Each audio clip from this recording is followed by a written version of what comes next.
अस्सलाम वालेकुम to all. उम्मीद करता हूँ आप सब खैर आफियत के साथ होंगे। दोस्तों, लास्ट क्लास के अंदर हमने क्या किया था? लास्ट क्लास में हमने इन्वर्स ऑफ द मैट्रिक्स को डिस्कस किया था कि इन्वर्स ऑफ द मैट्रिक्स हम निकालते कैसे हैं। इन शॉर्ट हमने ये कहा था कि inverse of any matrix is equal to transportation of that matrix. बस आप उसको ट्रांसपोर्ट कर दीजिएगा। बट ये हम बात करते थे सिर्फ और सिर्फ रोटेशन के केस में, यानी ओरिएंटेशन के केस में, जो कि हमारे पास यहाँ पे लिखा हुआ था।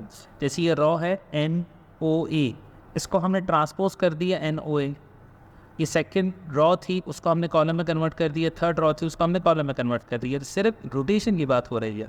अगर जब हम ट्रांसलेशन की बात करेंगे, जैसे PH PY PZ, तो इसके लिए हमें डॉट प्रोडक्ट लेना पड़ेगा P का NOA के साथ, तीनों एक्सिस के साथ, नोआ के साथ हमें इसका डॉट प्रोडक्ट लेना पड़ेगा, जो कि इन्वर्स के साथ लिखा जाएगा।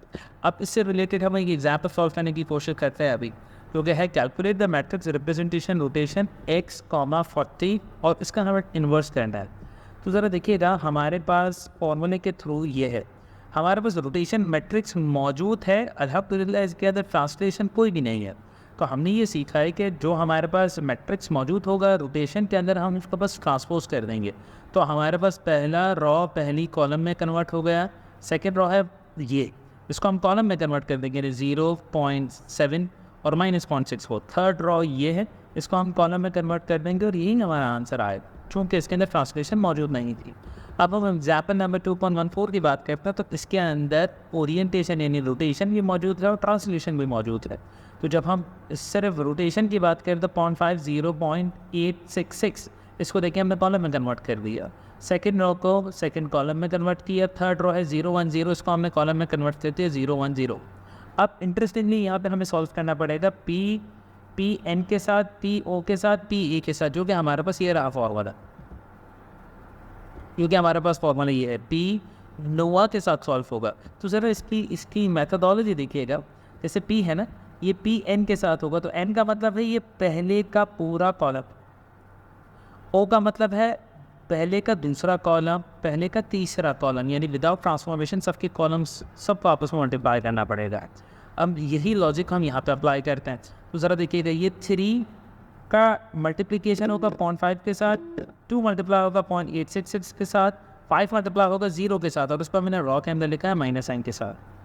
दूसरी दफ़ा हम क्या करेंगे, इस P को हम किससे मल्टीप्लाई करेंगे, N नोआ O के साथ करेंगे, यानी 0 0 1 के साथ करेंगे। तो 3 0 से, 2 0 से और 5 1 से। फिर 3 to 5 का हम किससे मल्टीप्लाई करेंगे, 0.8 से, 0.5 से, माइनस के साथ। तो ज़रा देखिएगा, 3 मल्टीप्लाई हुआ 0.86 से, 2 मल्टीप्लाई हुआ -0.5 से और 5 मल्टीप्लाई हो गया 0 से। जब हमने इन सब आपस में सॉल्व कर दिया तो हमारे पास ये आंसर आया, और यही हमारे पास ट्रांसफॉर्मेशन का आंसर था। अब एक मुश्किल एग्जाम्पल है, example number 2.15, exam on the field से इंपॉर्टेंट है।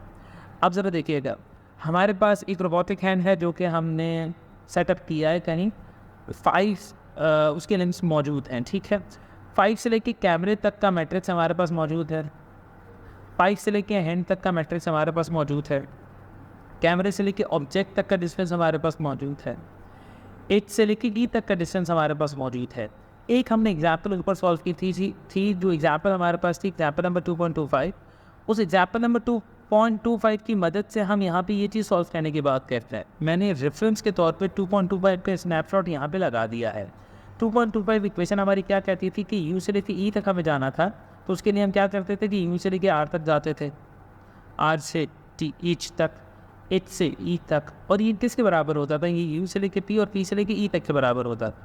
अब ज़रा देखिएगा, हमें अल्टीमेटली कहाँ तक जाना है, ऑब्जेक्ट तक जाना है। सबसे पहले हम R से स्टार्ट करेंगे, रेफरेंस फ्रेम से स्टार्ट करेंगे, तो रेफरेंस फ्रेम से 5 तक जाएंगे, फिर 5 से H हैंड तक जाएंगे, हैंड से N इफेक्टिव तक जाएंगे, और N इफेक्टिव से अल्टीमेटली उस ऑब्जेक्ट को ग्रैब करेंगे।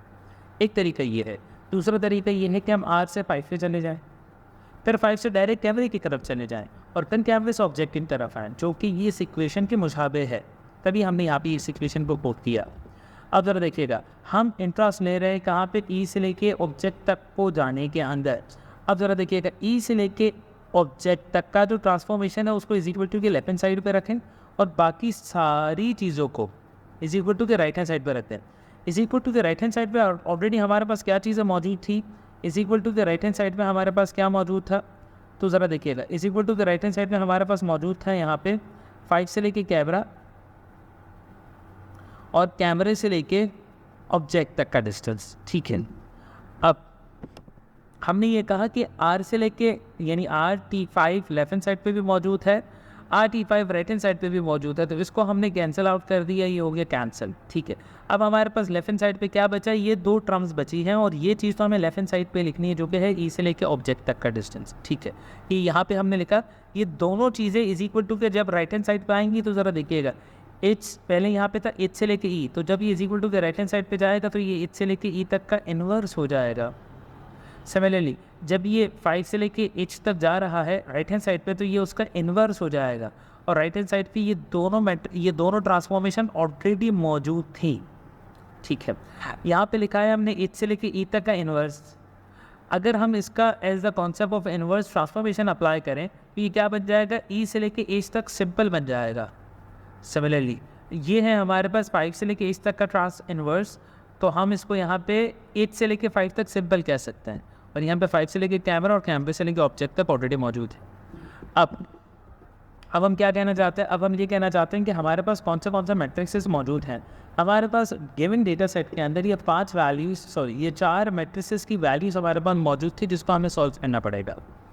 अब हम ये चाहते हैं कि H से लेके E तक का इन्वर्स, H से लेके E तक, ज़रा देखिएगा हमारे पास यहाँ पे H से लेके E तक मौजूद है और इसको देख के हम इसका इन्वर्स निकालना चाहते हैं। तो जब हम इसका इन्वर्स निकालेंगे तो हमें पता है कि ये सारी चीज़ों की ये ट्रांसपोज हो जाएगा, बाकी सिर्फ ये वाली चीज़ जो इसकी ट्रांसलेशन है ये डॉट के साथ लिखी जाएगी। तो जब हम इसको ट्रांसलेट करते हैं तो देखिएगा ये यहाँ पे 3 पॉजिटिव था बट माइनस का फॉर्मूले में आता था, इसी वजह से ये माइनस हो गया। सिमिलरली 5 से लेके H तक हमें जाना था जो कि हमारे पास ऊपर मौजूद था, 5 से लेके H तक मौजूद था जो कि आंसर ये था। मगर अब हम इसका ट्रांसपोज चाहते हैं, तो ट्रांसपोज के लिए तो हम एग्जाम्पल अब की थी वो उसकी मदद से ये चीज़ हमने सॉल्व की, और ये वाली चीज़ आप देख सकते हैं ट्रांसलेशन के अंदर यहाँ पे माइनस की साइन के साथ आ रही है। अब जो आपने ये सारी चीज़ें निकाली हैं इन सारी चीज़ों को इस इक्वेशन में पुट कर दें, यानी H से लेके E तक का इन्वर्स हमें चाहिए था, 5 से लेके H तक का इन्वर्स हमें चाहिए था, 5 से लेके कैमरा क्या मौजूद है, 5 से लेके कैमरा मौजूद है, और कैमरे से लेके ऑब्जेक्ट तक मौजूद है, हाँ मौजूद है। तो ये देखिएगा 5 से लेके कैमरा और कैमरे से लेके ऑब्जेक्ट तक ये सारी चीज़ें हमारे पास मौजूद हैं। तो हम जब इन सारे मैट्रिक्स को आपस में मल्टीप्लाई कर देंगे तो हमारे पास नेट आंसर ये निकल के आ जाएगा। उम्मीद करता हूँ आपको ये मेरा लेक्चर समझ आया होगा, पसंद आया होगा। नेक्स्ट क्लास में हम देखेंगे forward and inverse kinematics of the word. Thank you very much.